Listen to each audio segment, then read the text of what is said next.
Praise the Lord. सभी को जय मसीह की।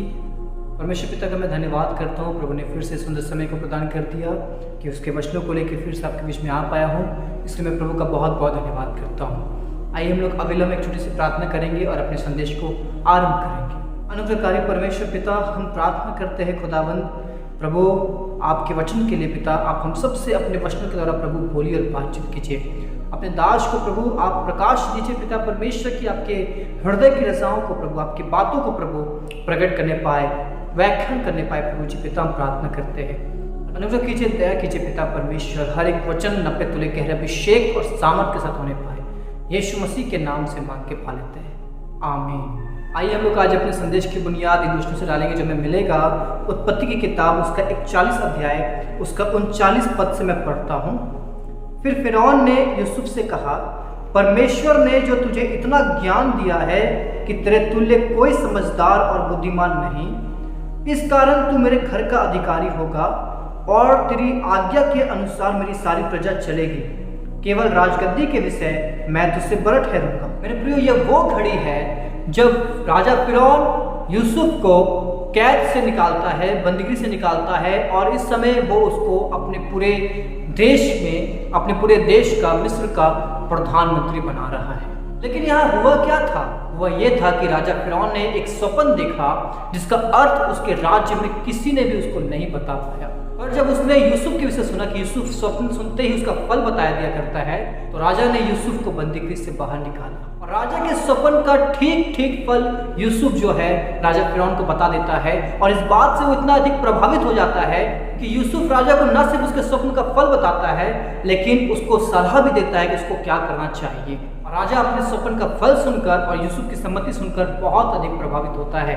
और तब राजा कहता है कि तेरे समान हमें दूसरा पुरुष कहाँ से मिलेगा जिसमें ऐसी अद्भुत बुद्धि वास करती है। मेरे प्रिय, हम सब जानते हैं कि यूसुफ जिस देश में गुलाम था, कैदी था, बंदीगृह में था, वो बंदीगृह से निकल के एक झटके में, एक ही दिन में उसी देश का प्रधानमंत्री बन जाता है। इतना बड़ा ट्रांसफॉर्मेशन, इतनी बड़ी तरक्की जो उसके जीवन में आई, उसका पीछे रीजन क्या था?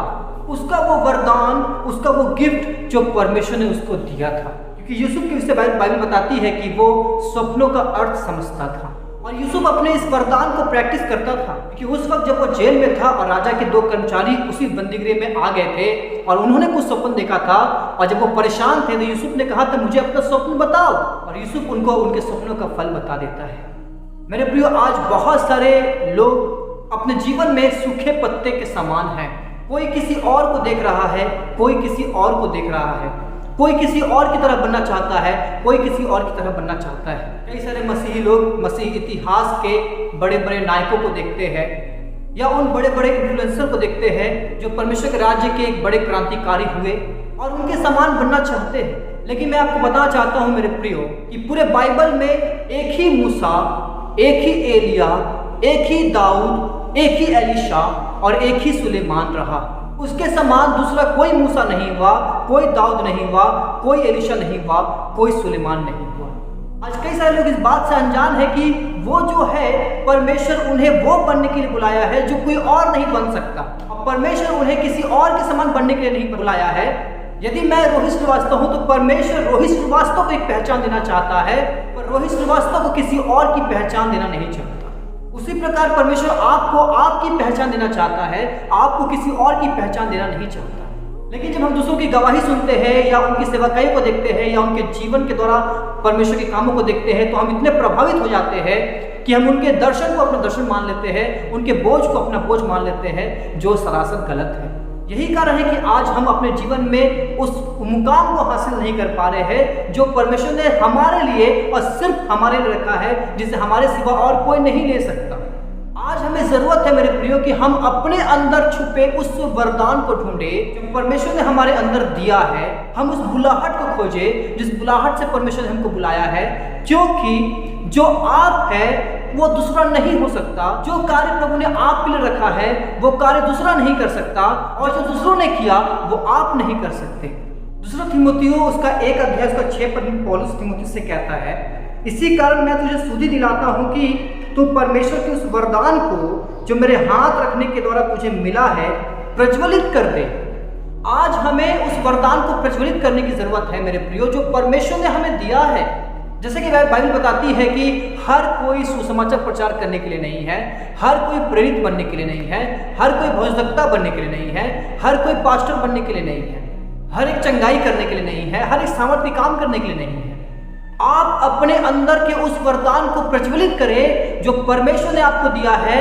यूसुफ की महानता का रहस्य यह था कि वो अपने उस वरदान को प्रज्वलित किया, उस वरदान पर काम किया। उसे पता था कि उसे परमेश्वर ने क्या वरदान दिया है, क्योंकि आप अपने अंदर आपके उस वरदान से अपनी बुलाहट को पहचान सकते हैं। और जब आप अपने बुलाहट को पहचानेंगे, जब आप अपने उस वरदान को पहचानेंगे, आप एक ऐसे सीधे रास्ते से चलेंगे, आप अपने मुकाम को पा सकेंगे और परमेश्वर के राज्य में एक महान शख्स, दुनिया में एक प्रभावशाली व्यक्ति बन पाएंगे। मेरे प्रियो, जिसे परमेश्वर ने उपदेश देने के लिए बुलाया है वो उपदेश देता रहे। जिसे परमेश्वर ने चरवाही करने के लिए बुलाया है वो चरवाही करता रहे। जिसे परमेश्वर ने सुसमाचार प्रचार करने के लिए बुलाया है वो सुसमाचार प्रचार करता रहे। जिसको परमेश्वर ने प्रबंध करने के लिए बुलाया है वो प्रबंध करता रहे। जिसको परमेश्वर ने अपने आमदनी से कलीसिया को सहयोग करने के लिए बुलाया है वो उस काम में लगा रहे, क्योंकि आपको उठाने वाला वही काम होगा जिस काम के लिए प्रभु ने आपको बुलाया है। वही वरदान होगा, वरदान से प्रभु ने आपको नवाजा है। इधर उधर ताकने और झांकने की आज आपको कोई आवश्यकता नहीं है। आपको ढूंढना है कि परमेश्वर ने, पवित्र आत्मा ने आपको कौन सा वरदान दिया है। आपको मांगना है। जब आप मांगेंगे परमेश्वर से, आप ढूंढेंगे तो परमेश्वर आपको बताएगा, क्योंकि जो आपका वरदान है वही आपको ऊंचा करेगा। राजा दाऊद को परमेश्वर योद्धा होने के लिए बुलाया था और वो एक योद्धा था। और बाइबल बताती है कि जब वो लोन वाली तराई में 18,000 अरामियों को मार के आता है तो उसके बाद उसका बड़ा नाम हो जाता है। सुलेमान को परमेश्वर ने बुद्धि से नवाजा था। जब उसकी बुद्धि प्रज्वलित होती है तो उसकी कीर्ति सुनकर शिबा की रानी, दक्षिण की रानी भेंट लेकर उससे मिलने को आती है और उसके उस बुद्धि ने उसको इस दुनिया में एक नई पहचान, एक नाम दिया। और राजा सुलेमान के समान ना पहले कोई राजा हुआ ना उसके बाद कोई राजा हुआ। हमारी आज सबसे बड़ी विडंबना यह है कि हम दूसरों की लांछन करने में लगे हुए हैं, हम दूसरों के समान बनने के लगे हुए हैं, हम इंसानों को अपना आदर्श बना के रखे हैं, सेवकों को परमेश्वर का स्थान दे रहे हैं। और परमेश्वर जिस बुलाहट से बुलाया है हमें, उस बुलाहट से और जिन वरदानों से उसने हमको नवाजा है उस वरदान से वंचित है। प्रभु यीशु मसीह जब 12 वर्ष के थे तो बाइबल बताती है कि तभी में वो अपने वरदान को, अपने बुलाहट को पहचान चुके थे और वो परमेश्वर के मंदिर में रुक गए अपने माता पिता को छोड़कर। और 3 दिन के बाद जब उनके माता पिता ने उसे पाया और कहा कि हे पुत्र, तुमने हमारे साथ ऐसा क्यों किया, तो उन्होंने कहा मुझे अवश्य है कि मैं अपने पिता के घर पे रहूं। यद्यपि यूसुफ यीशु मसीह का सांसारिक पिता था, इसके बावजूद यीशु मसीह जानते थे कि मेरा असली पिता कौन है। आप जानते हैं यीशु मसीह ने अपने जीवन से उनके विषय कही गई हर एक वचन को पूरा किया। यहाँ तक कि जब वो क्रूस पे दर्द को सह रहे थे उस समय भी वो अपने बुलाहट से वंचित नहीं हुए, वो अपने बुलाहट से नहीं भटके। वो क्रूस पर भी उन्हें क्या क्या शब्द कहने हैं ये भी उनको पता था। उन्होंने कहा कि मेरे विषय में लिखी हुई हर एक भविष्यवाणी जो मूसा और भविष्यवक्ताओं की किताब में और भजनकारों में लिखा है वो पूरी होगी। यीशु मसीह अपने मृत्यु के विषय इतने निश्चित थे कि जब पतरस ने कहा कि तू क्रूस पे नहीं चढ़ेगा, यीशु ने कहा ये शैतान की आवाज और कहा हे शैतान मुझसे दूर हो जा, क्योंकि 30 वर्षों तक उन्होंने अपने जीवन में इन सब बातों की खोज की थी। मेरे प्रियो, आज आपको अपने अंदर छुपे उस वरदान और उस बुलाहट की खोज करने की जरूरत है जो मसीहत में आपको एक अपनी पहचान देगी। और जब आप उस वरदान को पहचानेंगे वही वरदान आपको प्रभु के राज्य में महान और इस दुनिया में प्रभावशाली बनाएगी। तब आप पूरी तौर से 100% उस सेवा को कर पाएंगे जिस सेवा के लिए प्रभु ने आपको इस दुनिया में भेजा है।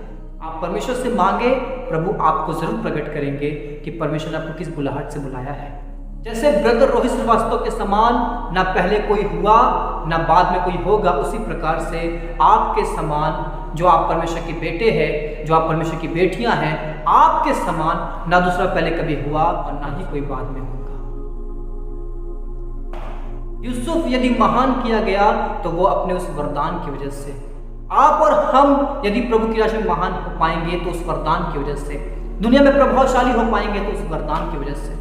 लेकिन अंत में मैं एक बात कहना चाहता हूं कि जब राजा फिरौन ने यूसुफ को यह कहा कि मैंने सुना है कि तू स्वप्न सुनते हैं उसका फल बता दिया करता है, तो यूसुफ ने कहा, मैं तो कुछ भी नहीं जानता, परमेश्वर ही फिरौन के लिए शुभ वचन देगा। इसलिए आप यूसुफ के समान दीन बने रहे, नम्र बने रहे। जब परमेश्वर आपको ऊंचा उठाए तो आप यूसुफ के समान ये बात कभी ना भूले और आप ये कहें, मैं तो कुछ नहीं जानता, परमेश्वर ही सब कुछ है।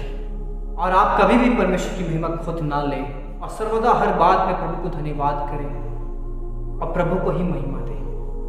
प्रभु आप सबको आशीष दे। फिर से मिलेंगे नए संदेश के साथ। अपना ख्याल रखें, प्रभु बढ़ते रहे। सबको जय मसीह।